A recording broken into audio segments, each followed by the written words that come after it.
Amravati motor वाहन कर्मचारी संघटनेने आपल्या विविध मागण्यांसाठी मंगळवारपासून बेमुदत संप सुरू केला आहे। या संपामुळे अमरावतीच्या आरटीओच्या कामकाजावर परिणाम झाला आहे। मोटार वाहन विभागासाठी शासनाने सुधारित आकृतीबंध 23 सप्टेंबर 2022 रोजी लागू केले, परंतु त्याची अंमलबजावणी न केल्यामुळे कर्मचाऱ्यांच्या पदोन्नती रखडल्या आहेत।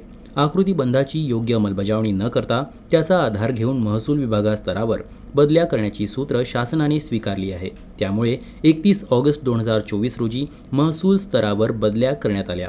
या बदल्या मान्य नसल्याने कर्मचाऱ्यांनी न्यायालयात दाद मागून त्यावर स्थगिती आदेश पारित केला आहे।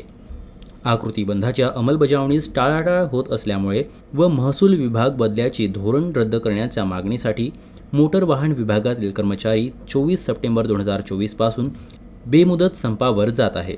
या संदर्भातील निवेदन वरिष्ठांना देण्यात आले आहे। गेल्या 2 वर्षापासून आकृतीबंधाच्या संदर्भात आम्ही लढा देत आहे।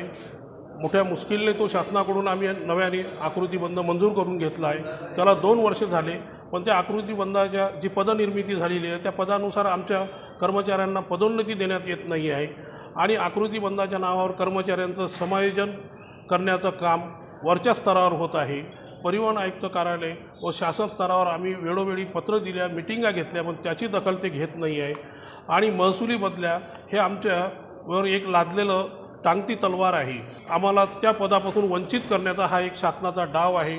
त्यामुळे महसुली धोरण ह्या ज्या काही बदल्या आहेत त्याला आमचा प्रचंड मोठा विरोध आहे आणि आकृतीबंधानुसार आमच्या कर्मचाऱ्यांना पदोन्नती देण्यात याव्यात ही आम्हाला शासनाकडे सर्वात मोठी आमची मागणी आहे। आरटीओ कार्यालयातील चतुर्थ व तृतीय श्रेणीतील शेकडो कर्मचारी या बेमुदत संपात सहभागी होणार आहेत। त्यामुळे वाहन नोंदणीपासून ते लायसन्सची कामे प्रभावित होण्याची शक्यता आहे।